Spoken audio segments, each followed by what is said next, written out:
What's good, YouTube? Welcome back to the Furnished Mind. And remember, Christ is King. Let's go. Today I'm going to do something a little different. So I've been on a journey. I wanted to read through the Bible cover to cover for the second time in my life. And it's been over a decade since I first done it. So I've been reading my Bible in private. I'm currently in 2 Kings, where we're discussing the stories of Elisha, who came after Elijah. And I was like, you know what, let's just share this on YouTube. I'm probably not gonna do every video on YouTube, but I do wanna do a fair amount of them. It'll be great to share and just kind of have indicators of my growth for my reading. But this particular story we're gonna read today is gonna be Naaman healed of leprosy. So let's go ahead and dive into it. And I think it'll be great. Just probably go over just this one chapter, and I'll just kind of break it down as I go. So Naaman, commander of the army of the king of Syria, was a great man with his master and in high favor, because by him the Lord had given victory to Syria, and he was a mighty man of valor, but he was a leper. Now the Syrians, on one of their raids, had carried off a little girl from the land of Israel, and she worked in service of Naaman's wife. She said to her mistress, "Would that my Lord were with the prophet who is in Samaria, he would cure him of his leprosy." So Naaman went in and told his Lord thus, and spoke of the girl from the land of Israel. And the king of Syria said, "Go now, and I will send a letter to the king of Israel." So let's pause there. So the central figure in this story is Naaman.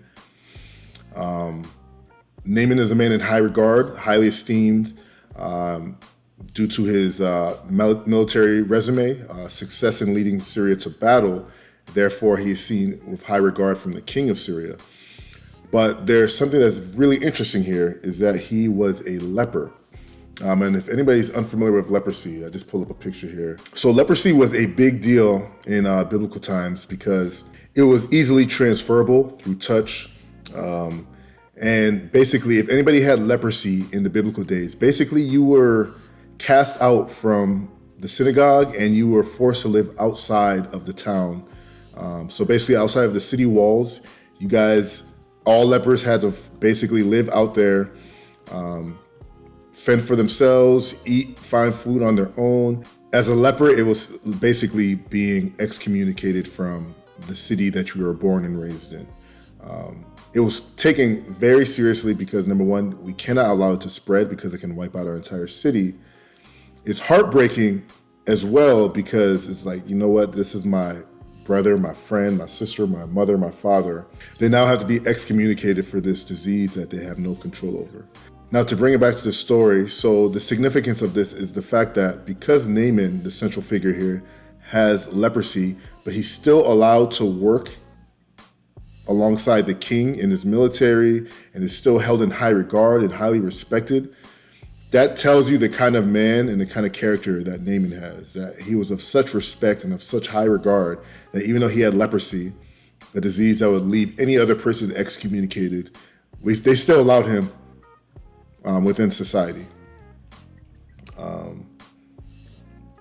But we see something interesting happen. Through a battle, a young girl from Israel was captured and brought alongside all the way back to Syria.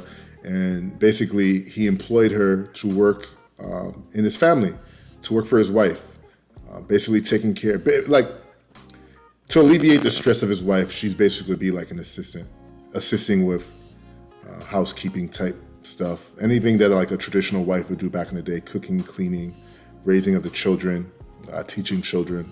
It looks like that's where she was assisting in.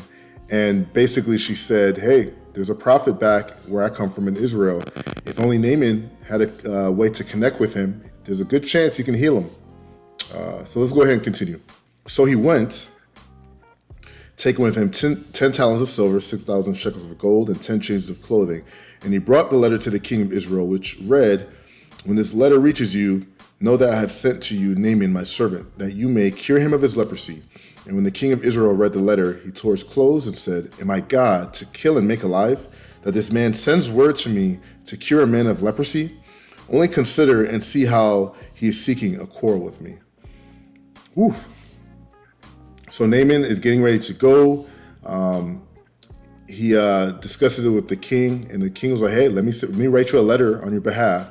that he'll receive before you even arrive there, letting him know that we're bringing you here to cure him of his leprosy. The king of Israel reads it and he's like, bruh, he's perplexed to the point where he tears his robe. Like, am I God? Can I cure a man? Am I a man that has power, some kind of supernatural power to make a man alive? Like, what do you guys expect of me? And it's very possible that the king is frustrated because he's like, well, I don't want to fail this and then get engaged in another conflict, aka war.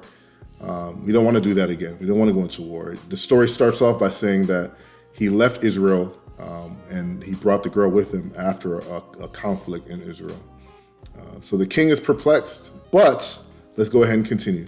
But when Elisha, the man of God, heard that the king of Israel had torn his clothes, he sent to the king saying, why have you torn your clothes? Let him come to me that he may know that there is a prophet in Israel. So Naaman came with his horses and chariots and stood at the door of Elisha's house. And Elisha sent a messenger to him saying, go and wash in the Jordan 7 times, and your flesh will be restored, and you shall be clean. But Naaman was angry and went away saying, behold, I thought that he would surely come out to me and stand and call upon the name of the Lord his God, and wave his hand over the place and cure this leper. Are not Abana and Pharpar, the rivers of Damascus, better than all the waters of Israel? Could I not wash in them and be clean? So he turned and went away in rage. But his servants came near and said to him, my father, it is a great word the prophet has spoken to you. Will you not do it? Has he actually said to you, wash and be clean? So he went down, dipped himself 7 times in the Jordan according to the word of the man of God, and his flesh was restored like the flesh of a little child, and he was clean. So the story basically, word got to Elisha that everything that had transpired, Naaman was in town, and he expected to be healed. He said, bring him to me so that they may know that there is a prophet of the God of Israel that belongs here. He goes there, and the first thing he does is tells him what to do. He says, go ahead and dip yourself 7 times and your flesh will be restored. And he specifically said, wash in the Jordan. So I don't know what kind of reputation the Jordan River had, but it sounds like it wasn't a very good one, because he was enraged, Naaman was. And he literally said, I expected you to come out here, you're going to preach some fancy word that prophets do, you're going to wave your hands, you're going to stomp your feet. It should look more like that. And he had that in mind, but not only did Elisha give him strange instructions, dip yourself into the Jordan River 7 times, Elisha never even came out to him. Elisha sent his servant to go out there to him. And a man of honor, this is not what he's used to. He's used to wherever he goes in Syria, there's a red carpet rolled out for him. He's held in high regard.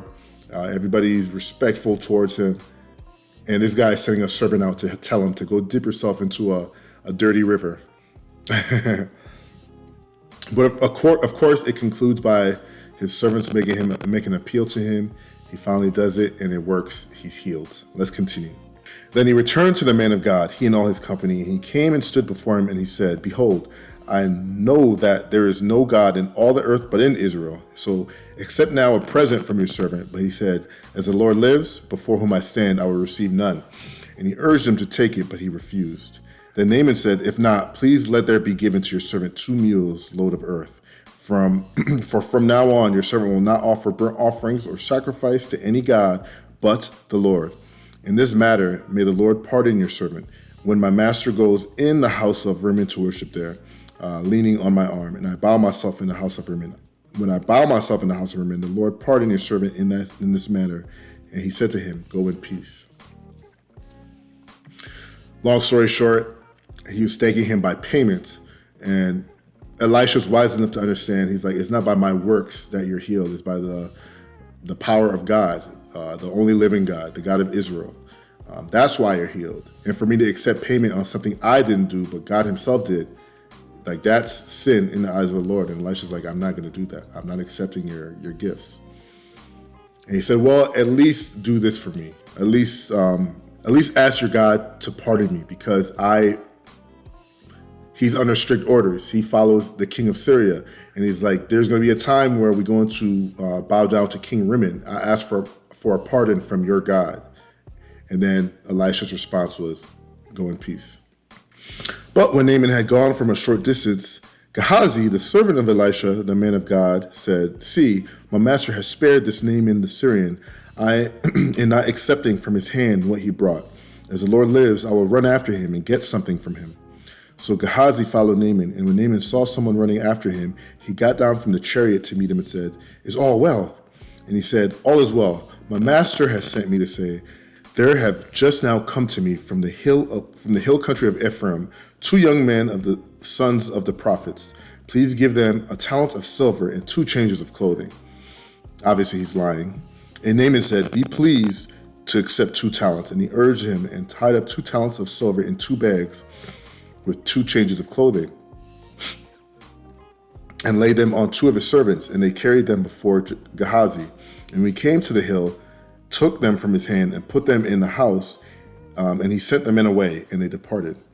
He went in and stood before his master, and Elisha said to him, "Where have you been, Gehazi?" And he said, "Your servant went nowhere." But he said to him, "Did not my heart go when the man turned from his chariot to meet you?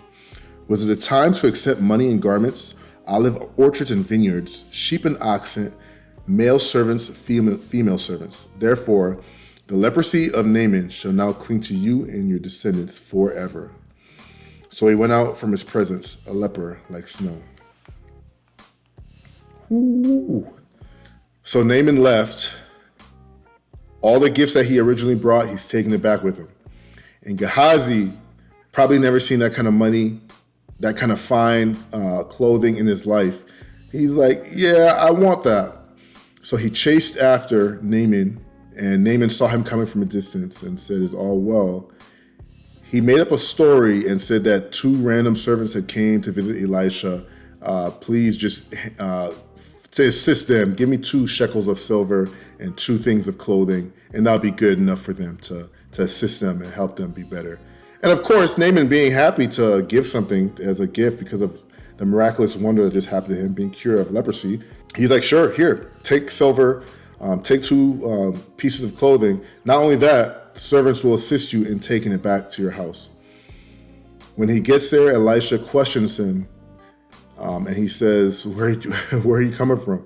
He said, "Nowhere." What's funny is that when him saying nowhere, it sounds like a kid. "Where have you been, Gehazi? Your servant went nowhere." That's like how kids lie, and Gehazi should have known better. But Elisha revealed something to him. He said, "Did not my heart go when the man turned from his chariot to meet you?"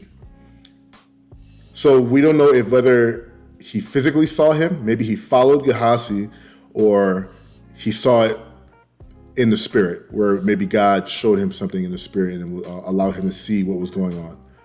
Either way, Elisha saw it, and he was very upset. He said, "Was it a time to accept money and garments, olive orchards and vineyards, sheep and oxen, male servants and female servants? Was it a time to accept that? Absolutely not. And you saw that I didn't accept it, me who has a double portion of what Elijah had in terms of spiritual blessings. I didn't accept it. What makes you think that you're going to accept it and disrespect the name of God like this, the God of Israel?" Because remember, this was not Elisha's doing. We can't heal from our flesh. We don't have that kind of power. That healing came from God himself. So God gets credit, not Elisha, or definitely not Gehazi. But he accepted it in secret, and Elisha's punishment to him, he said that you will now inherit the leprosy of Naaman. Not only shall you inherit the leprosy of Naaman, every descendant of yours will inherit it forever. And it concludes by saying, so he went out from his presence a leper like snow. And one thing you have to understand about leprosy, sorry to use this terrible analogy, but it's almost like a disease that zombifies you on the external. Your skin dies and shrivels up. It turns white. It weakens your fingers, your toes. It's very common for those who have leprosy to literally lose fingers, lose toes, lose their nose. You know, I truly enjoy this story. I truly enjoy lots of the stories from the Old Testament. This story here is just obviously, number one, the power of God's influence throughout this time. Number one, we understand that His land is being divided due to the sin of Solomon. There's a lot of infighting going on in Israel and Judah and all the territories.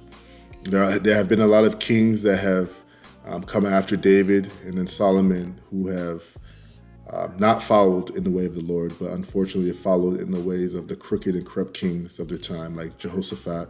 We know that one way that God will punish a nation is when he allows for the surrounding nations to have their way with that nation, especially Israel. Outside nations, territories, they'll come in, they'll rule over Israel, they'll take land, they'll capture gold, destroy temples, buildings, infrastructure.